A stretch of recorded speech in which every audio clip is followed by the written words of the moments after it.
So that's an interesting comment to make because when I just look at it from a pure industry perspective, the two big dogs or three, where Ping for legacy systems, Okta for cloud, and Microsoft, big player in cloud with their Entra applications. Those are not, well, Ping's pretty old, but the other two are not that ancient of a technology. No, What are the 2000. gaps that have developed that really cause their MFA effectivity to go down? I'd love to hear it in your.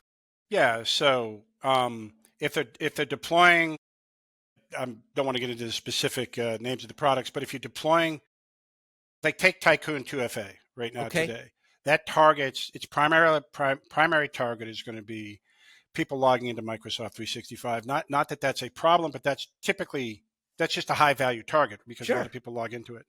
And the current deployed MFA solutions are using legacy authenticators. They're using SMS, they're using OTP, they're using magic links.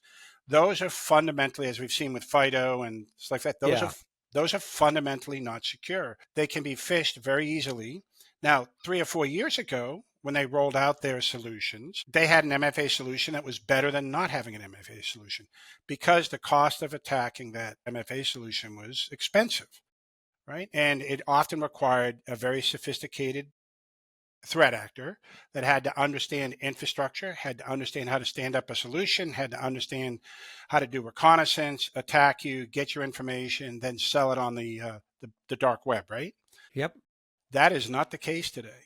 Today, for a few $100s, if you're so inclined, you can go get whether it's Tycoon 2FA or Evil Proxy, you can buy that as a service. It's kind of crazy when you think about it. As we've evolved with our capabilities and we've built platforms and libraries and AWS scale and all this other stuff, the threat actors haven't been sitting still. They've built their own ecosystem. Sure, they have.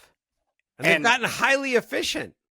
yes, no, that's exactly right. I mean, the cost of actually targeting a let me take a step back. It's kind of interesting because I was going to mention this with security architecture. Oftentimes, and you said from a security architect's perspective, that's a critical role that we often don't see because they have to understand the business.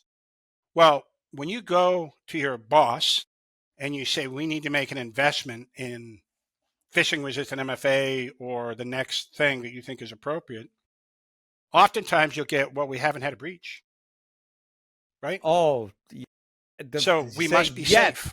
Yet is the operative word there. Or you don't Yeah, know about the fact that you've been breached. right. And we don't know about it. Or oftentimes you have to deal with this weird scenario where absence of proof is proof of absence, right? Yeah. And it's hard to win that when you're the one asking for money. So it then you have to bring the information and you have to understand the information and the architecture and where the threats really are today. And that's a tough thing to do.